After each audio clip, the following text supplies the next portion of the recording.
Welcome to On Foodable Insight Series. We're at the 2016 National Restaurant Show in Chicago. My guests today are Amanda Puck, who is the Brand Strategy Marketing Director for Mariano's, and Gary Zickel, who is the Food Service Manager for Mariano's. Welcome to the show. Thank you. We're really Thanks excited. for having us. Yeah, it's fun.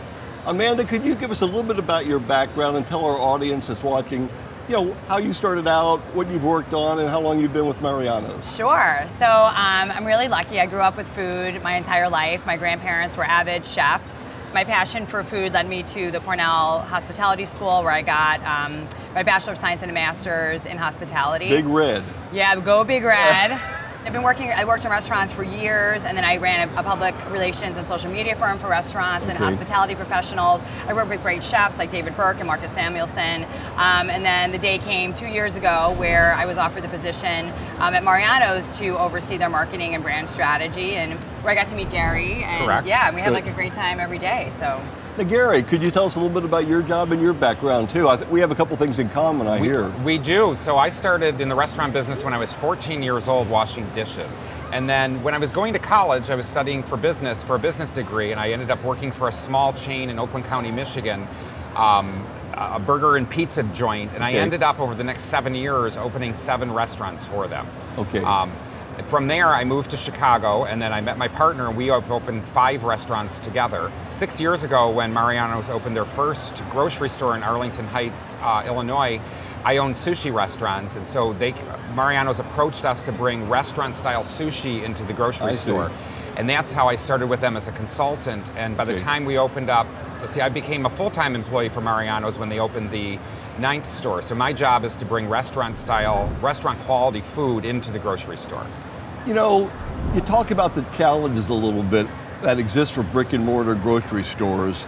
Thanks to delivery-based grocery services now, let's change the environment a little bit for operators. What kind of impact is it having right now? So customers are looking for convenience in stores, period. So it definitely has piqued our interest. We currently have delivery in some of our stores, but we're definitely looking at it, at the long term as something that we want to have as a viable asset to our customers for sure. I think that the delivery service will affect the business in a good way. I mean, we have opportunities now to deliver not only just groceries from the center store, but we can talk about delivering the restaurant experience to a customer's home, delivering pizzas and sushi and barbecues, smokehouse items. It sounds really that the restaurant focus is really having a positive impact on your brand overall.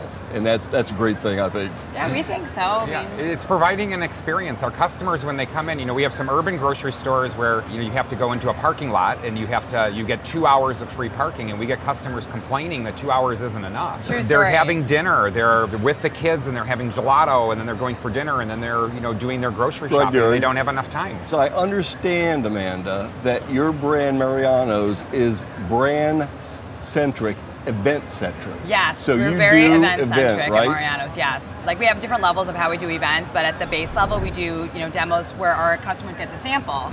And we have vendors come in, or we sample our own product, so we kind of engage the customer in sampling and tasting. But then we take it a step further, and then we'll have, we're known for our sushi, so we'll have sushi and sake classes, and that's an educational class for our customers, so they can learn how to make sushi, they can see the quality that goes into our product, and then learn something about sake that they may not have known, which is however we can engage our customers into events. Now, your stores, with the number of stores that you have, you're changing some of your menu offerings, or some of your, you have some wine and beer programs, I understand, and could you talk a little bit about how you change those versus a store versus maybe different parts of the community that you have stores in? Sure, we change our menus. Well, first of all, our menus are designed towards the area where the store is. And we try to change our menus seasonally, if not more often than that. I see. So, and then with regards to wine and beer, we're constantly, changing that up to kind of go with the seasons as well and the food. So you have different types of beer. You'll have different lines of beer that you'll feature, or have at these events that you're doing to try that and wine. And that sounds like something that would draw people. Well, and that's one of the things that keeps people coming back. I mean, if you have the same 8 sandwiches 365 days a year, you're going to get sick of that sandwich and you're going to go somewhere else. And it's the same thing with the beer and wine offerings. I see. I was thinking, with the real input of this restaurant groceraunt kind of centric experience that we're talking about, it's going to be a different team member that we have to have working than maybe the old days. Right. So the training that goes into working with brand ambassadors or people on your groceraunt. Could you describe a little bit of how that affects the business that you have in the groceraunt? Sure. So we have like a group of these really amazing chefs in Chicago, or lifestyle experts, and we have some fitness experts that we identify that we know love to shop at the stores. Right. So we call them a Mariano's Tastemaker, and we do an ad campaign around them. This gives us a way to see like what's in their shopping cart, and then they come in the store and do events, or we help them with their charity, missions. The groceraunt experience, the restaurant experience in the grocery store is all front of the house. So the associates they have to be personable. They have to be able to communicate. They need to know what it is that they're serving. They've got to be pleasant. We need those. Those are the people, our ambassadors in the kitchen, who are going to bring the customers back to us. Absolutely.